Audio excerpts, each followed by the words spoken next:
चलिए, तो यहाँ से समझ गए हम लोग कि सेलिंग प्राइस, मार्क प्राइस और डिस्काउंट के बीच में क्या रिलेशन है इसके बारे में। मतलब सेलिंग प्राइस का मतलब जानते हैं कि विक्रय मूल्य है। सेलिंग प्राइस का मतलब जानते हैं हम लोग कि यहाँ पे विक्रय मूल्य है। तो विक्रय मूल्य जब पूछा जाएगा, यहाँ पर अंकित मूल्य आपका दिया हुआ है, अंकित मूल्य दिया हुआ है। क्या देखे हम लोग कि 100% माइनस था छूट प्रतिशत, उसी को बट्टा बोलते हैं, और नीचे था आपका 100%। यही था ना भाई। सेलिंग प्राइस बराबर market price into 100% minus discount percent by 100%। और जब मार्केट प्राइस पूछा जाएगा, बस इसी को उल्टा क्रॉस मल्टीप्लाई करके लिख दीजिएगा। एंड जब आपसे अंकित मूल्य पूछा जाएगा, जब अंकित मूल्य पूछा जाएगा तो लिखिएगा आप यहाँ से विक्रय मूल्य इंटू 100% और लिखिएगा नीचे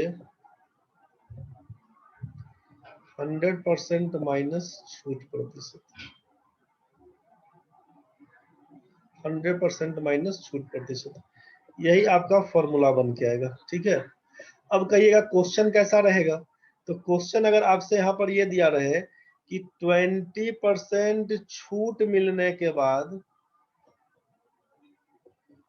20% छूट के बाद किसी वस्तु का विक्रय मूल्य, 20% छूट मिलने के बाद किसी वस्तु का विक्रय मूल्य अगर 400 रुपया है, तो इसका बताइए मार्क्ड प्राइस क्या होगा और कॉस्ट प्राइस क्या होगा। 20% छूट मिलने के बाद किसी वस्तु का विक्रय मूल्य 400 रुपया है, तो उस वस्तु का क्रय मूल्य और अंकित मूल्य बताएं। मेरे ख्याल से क्वेश्चन सबको समझ में आया होगा क्या हम पूछ रहे हैं आपसे। आशीष, ममता, एजाज, प्रशांत, बताना रे। सती, सीमा, श्रीति, सूरज।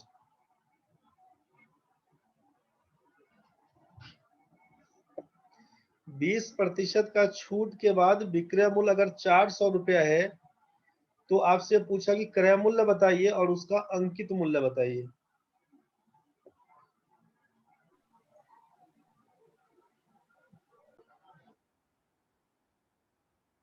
क्वेश्चन था कि 20% छूट के बाद विक्रय मूल्य 400 रुपया है, तो एमपी बताइए, मार्क्ड प्राइस बताइए, कॉस्ट प्राइस बताइए। तो अंकित मूल्य मार्क्ड प्राइस बराबर, तो जान गए आप कि विक्रय मूल्य गुना 100%। तो विक्रय मूल्य गुना 100%, विक्रय मूल्य आपका था 400 रुपया, गुना लिख दीजिएगा 100%। नीचे कितना 20% का डिस्काउंट था, तो 100% माइनस 20%, 100 में से 20 जाएगा तो कितना लिखिएगा, 80% लिखिएगा। परसेंटेज से परसेंटेज कैंसिल, 80 से काटिएगा तो 5 से कटेगा 400। ये आंसर हो जाएगा 500 रुपया आपका मार्केट प्राइस। मार्केट प्राइस निकल गया 500 रुपया। सोचिए अब जब यहाँ पे कि मार्केट प्राइस निकल गया 500 रुपया, सेलिंग प्राइस निकल गया 400 रुपया, डिस्काउंट दिया है 20% का, और हमसे सीपी पूछा। सीपी निकालने के लिए क्या जानते हैं, सीपी निकालने के लिए जानते हैं आइदर प्रॉफिट और लॉस परसेंटेज, या कुछ तो क्लू देगा ना भाई।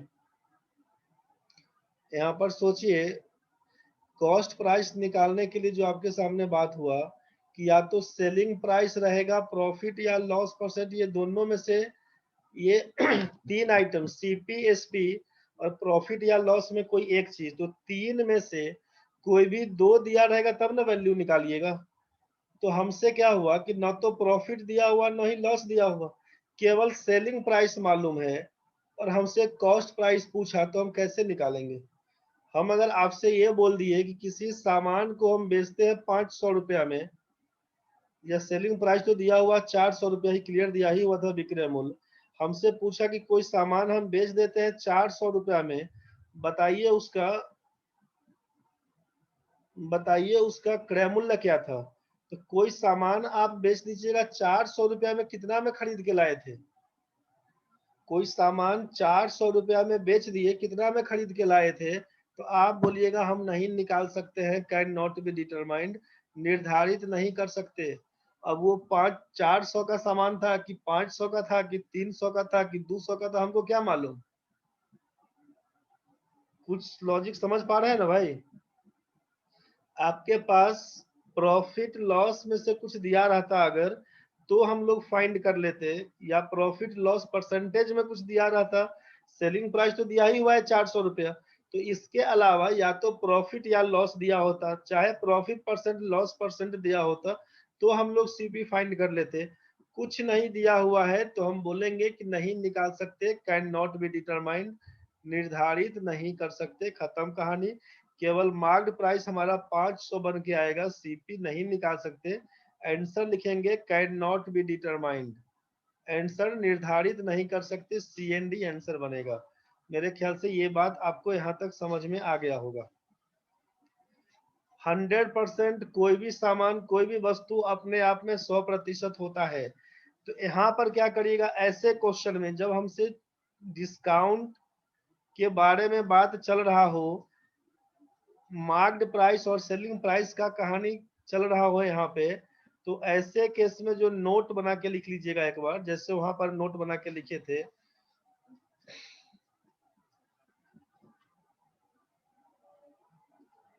इस नोट में क्या लिख लीजिएगा कि marked price is 100%, marked price is 100%, ठीक है।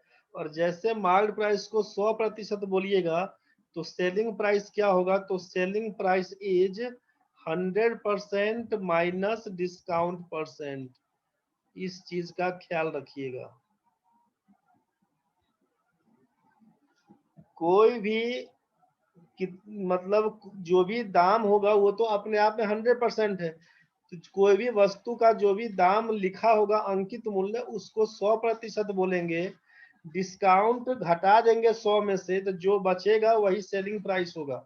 मतलब उस क्वेश्चन में क्या दिया हुआ था कि 20% डिस्काउंट के बाद 400 रुपया में बेच दिए, सेलिंग प्राइस बताइए, कॉस्ट प्राइस क्या था और मार्क्ड प्राइस क्या था। क्वेश्चन अपने पास वही था। तो आपसे कहा यहाँ पे कि सीपी तो निकाल ही नहीं सकते, ये तो सीएनडी हो जाएगा। एमपी कैसे निकालेंगे सोचिए। तो भाई सेलिंग प्राइस हमारा 400 रुपए का बताया और डिस्काउंट बोल दिया 20%। जब डिस्काउंट दे दिया 20%, तो सेलिंग प्राइस इज कितना, 100% माइनस डिस्काउंट परसेंट। मतलब 100 में से 20 घटा देंगे तो लिखिएगा 80%। सेलिंग प्राइस में 80% और सेलिंग प्राइस में ही वैल्यू दिया हुआ है 400, मतलब 80% का मान बोलिएगा 400। मार्क्ड प्राइस का मतलब है 100%, तो 100% का वैल्यू कितना। जब 80% का मान 400, तो 100% का वैल्यू नहीं फाइंड कर दीजिएगा। 80 पंचे 400, 100 पंचे 500। 80% का वैल्यू जब बन के आया है 400, 1% का वैल्यू लिखिएगा 400/80। पूछेगा 100% का मान कितना, लिखिएगा 400/80 गुना 100। 80 से काटिएगा, 5 से कटेगा, आंसर पकड़ाइएगा 500। मेरे ख्याल से यहाँ तक भी आपको समझ में आ गया होगा। कुछ भी अगर दिक्कत है यहाँ तक में पहले तो बताइए। यहाँ तक में कुछ भी दिक्कत है। सीपी एसपी एमपी का रिलेशन में प्रॉफिट लॉस और डिस्काउंट परसेंट, ये 6 आइटम अभी तक आप पढ़े। अभी तक में पढ़े आप सीपी के बारे में, एसपी के बारे में, एमपी के बारे में। अभी तक आप पढ़े प्रॉफिट के बारे में, लॉस के बारे में, मतलब प्रॉफिट परसेंट, लॉस परसेंट और डिस्काउंट परसेंट। तो परसेंटेज बोले तब, बिना परसेंटेज का बोले तब, ये 6 आइटम के बारे में मोटा मोटी पढ़ चुके हैं। इसके रिलेशन में कोई ढंग का दिक्कत अगर है तो बताइए यहाँ तक में। नहीं सर, नहीं दिक्कत है। नहीं सर। No sir. नहीं है, नहीं दिक्कत है तो बहुत बढ़िया, क्लियर है सूरज बाबू, बहुत बढ़िया, धन्यवाद। चलिए यहाँ तक ठीक है तो बहुत सुंदर। तो एक क्वेश्चन बनाइए आप ही लोग।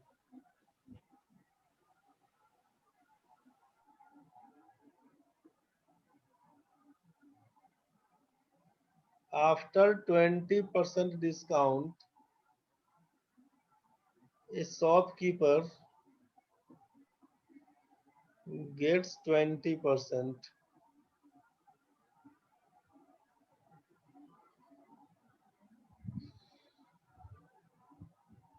Find CP is how much % less than MP? जरा सोचिए क्वेश्चन कैसे बनाइएगा। क्वेश्चन क्या दिया है कि 20% छूट देने के बाद किसी दुकानदार को शॉपकीपर को गेट्स 20% प्रॉफिट क्लियरली देते हैं आपको। गेट्स 20% का मतलब 20% पाता है, क्या पाता है, लाभ लिख देते हैं। नहीं भी लिखेंगे तो मतलब उसका वही था, लेकिन फिर भी क्लियर हम कर दिया आपको। 20% छूट देने के बाद किसी दुकानदार को 20% का लाभ होता है तो क्रय मूल्य अंकित मूल्य से कितना प्रतिशत कम है। क्वेश्चन समझ में आया होगा। 20% क्या छूट देने के बाद किसी दुकानदार को 20% का लाभ होता है तो क्रय मूल्य अंकित मूल्य से कितना प्रतिशत कम होगा, जरा फाइंड कर दीजिए। ऑप्शन आपके पास पहला है 20%, दूसरा है 33.1/3%, तीसरा है 16.2/3%, चौथा है कैन नॉट बी डिटरमाइंड और पांचवा है none of these.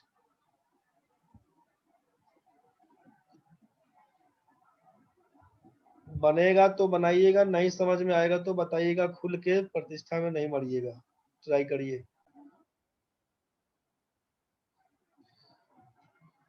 After 20% discount, 20% छूट के बाद किसी दुकानदार को 20% का लाभ होता है।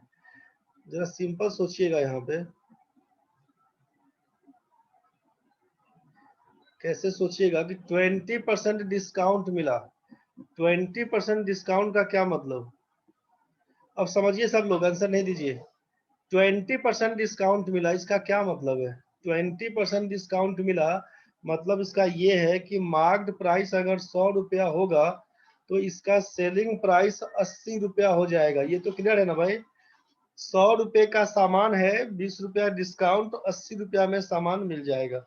मतलब अगर हम आपसे पूछे कि MP इज टू SP का रेशियो कितना, तो आप बोलिएगा 5:4 का रेशियो। अंकित मूल्य और विक्रय मूल्य में कितने का अनुपात है, तो 5:4। आपसे बोले कि ए शॉपकीपर गेट्स 20%, एक दुकानदार को 20% का लाभ होता है।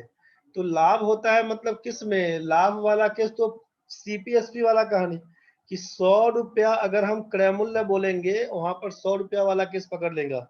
CPSP वाले केस में 100% बोलते हैं CP को, SP डिपेंड करेगा प्रॉफिट लॉस पर। फिर MP और SP वाले में जब मार्क्ड प्राइस और सेलिंग प्राइस का केस बनेगा तो मार्क्ड प्राइस को बोलेंगे 100%, SP हमारा डिपेंड करेगा कितना डिस्काउंट दिया हुआ। तो CP अगर 100 रुपया बोलेंगे तो आप बोले कि 20% का प्रॉफिट, इसका मतलब सेलिंग प्राइस कितना, तो लिखेंगे 120। अगर हम आपसे पूछे कि CP इज टू SP कितना, दाम तो नहीं मालूम है, सारा खेल तो रेशियो का, CP इज टू SP कितना, तो बोलिएगा 5:6। अब तो क्वेश्चन बड़ा आसान हो गया है ना भाई, अब तो बनना चाहिए आपसे। यहाँ पर 100 रुपया और 80 रुपया अपना मन से मान रहे हैं, आपका मन है आप XYZ कुछ मान लीजिए, चलेगा कुछ भी।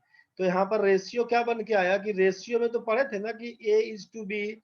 जो लोग क्लास पहले किए होंगे तो वो लोग समझिए, नहीं क्लास किए होंगे तो पढ़िएगा रेशियो में।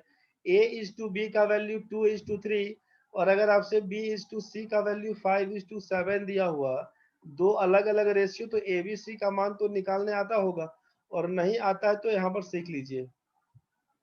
निकालने आता है तो ठीक है, नहीं निकालने आ रहा है तो सीख लीजिए।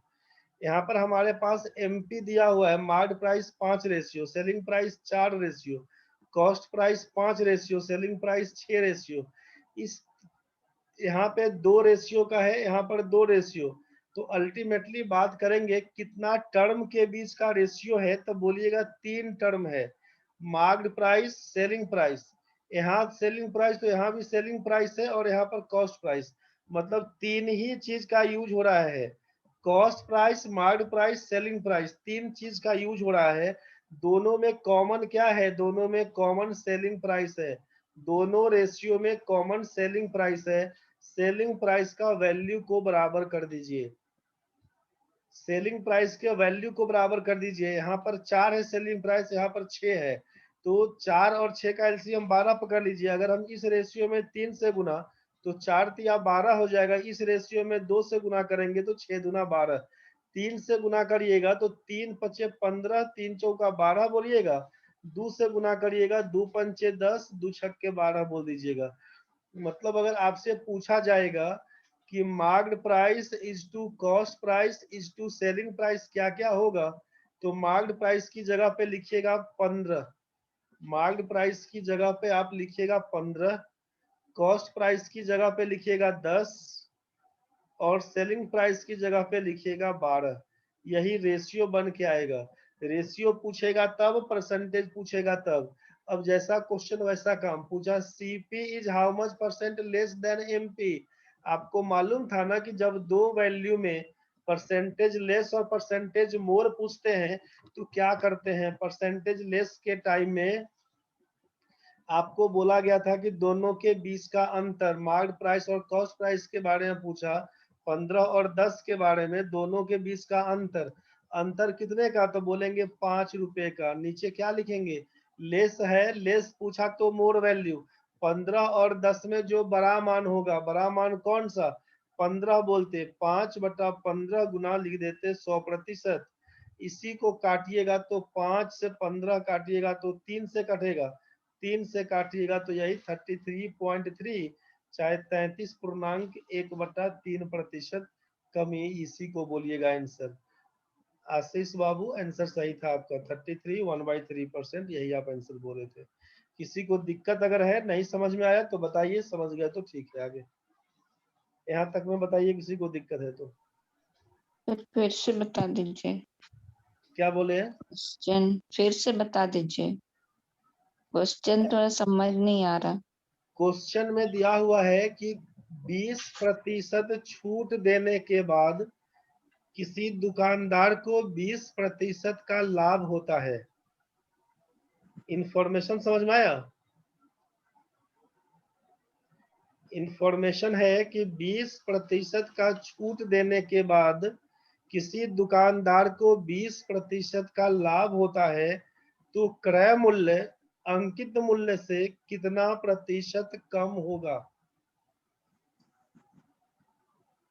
क्वेश्चन क्लियर हुआ कि अभी भी क्लियर नहीं है। अनम्यूट रहते हैं तो अनम्यूट में ना पूछिएगा, चल जाता है म्यूट होके।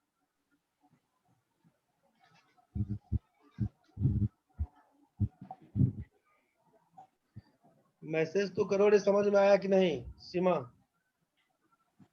क्वेश्चन में है 20% छूट देने के बाद किसी दुकानदार को 20% का लाभ होता है, तो क्रय मूल्य अंकित मूल्य से कितना प्रतिशत कम होगा। क्वेश्चन यही है।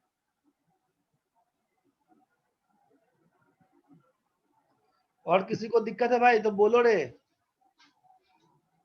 अनम्यूट करके पूछते हैं तो बता दिया करो, म्यूट हो जाता है फिर उसके बाद पता नहीं चलता है क्या बुझाया नहीं बुझाया। जल्दी मैसेज में रिस्पॉन्स करो। चलो ठीक है, बढ़ते हैं आगे। 20% का छूट देने के बाद 20% का लाभ होता है, तो क्रय मूल्य अंकित मूल्य से कितना प्रतिशत कम है। बस यही क्वेश्चन था आपके पास।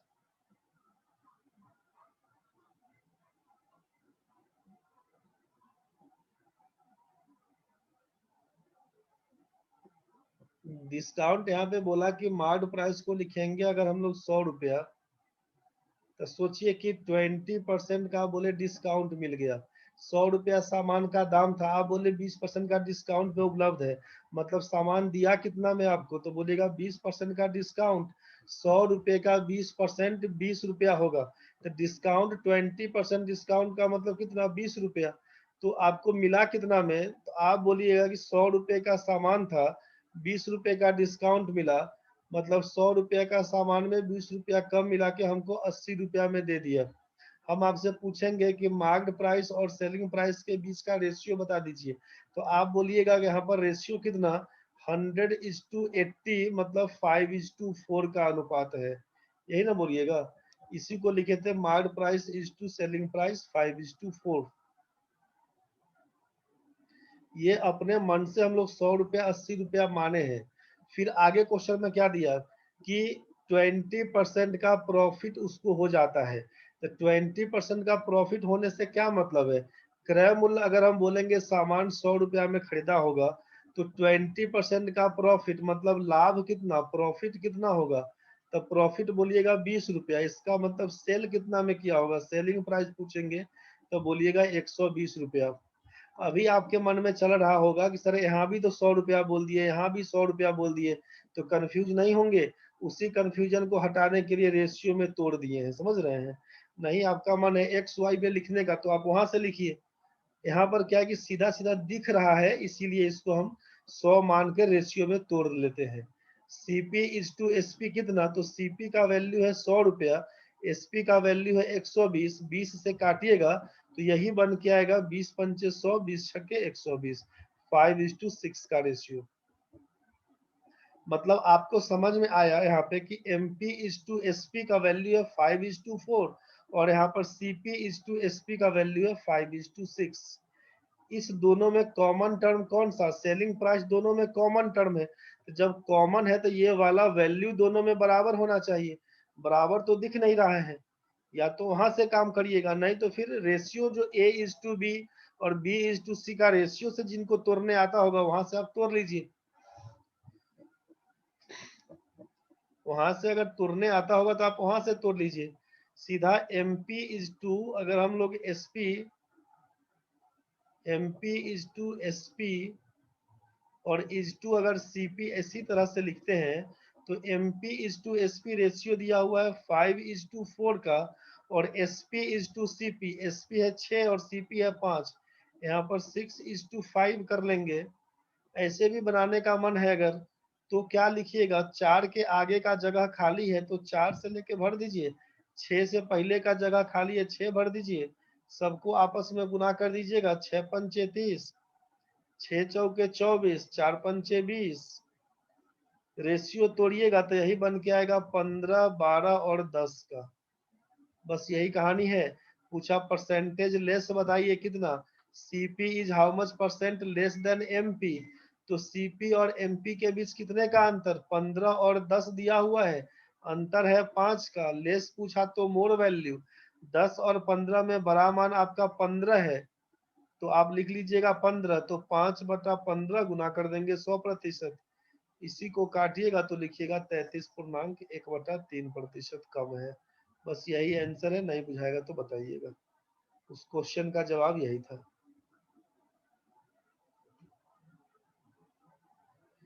मेरे ख्याल से यहाँ तक में सबको समझ में आ गया होगा। इस सब चीज को एक बार ढंग से पढ़ लीजिएगा, जितना पढ़े हैं अभी तक उस सब चीज को पढ़ लीजिएगा। दिक्कत बनेगा तो बताइएगा, अभी जितना पढ़े इसी सब को रिवाइज करके अपना तैयार कर लीजिएगा। और क्वेश्चन एक बार हम दिखा देते हैं, जिन लोगों को क्वेश्चन बनाने का मन होगा क्वेश्चन पे कुछ काम करके आप आइएगा, डिस्कस क्वेश्चन पे कल किया जाएगा। तो क्वेश्चन पे डिस्कस कल किया जाएगा, हम क्वेश्चन एक बार दिखा देते हैं आपको।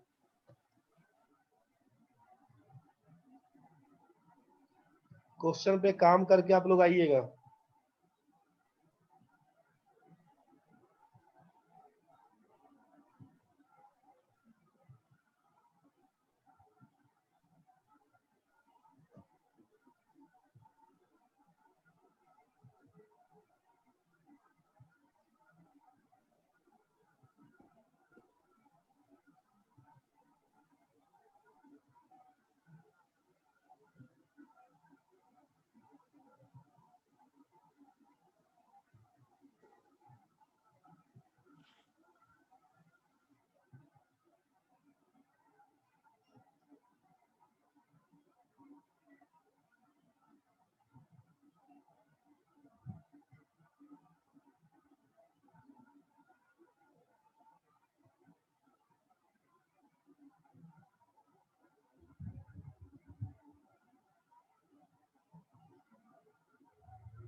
यहाँ तक आप लोग क्वेश्चन पूरा देख लिए, ठीक है ना भाई। क्वेश्चन आप लोग देख लिए, सारा क्वेश्चन पे काम करके आइएगा और क्वेश्चन का डिस्कशन अब कल करेंगे, ठीक है। और परसेंटेज का जिन लोगों को डाउट्स है उसका हम बना के वीडियो भेज देंगे ग्रुप में, आप वहां से समझ लीजिएगा। दिक्कत बनेगा फिर हम बात करेंगे आपसे।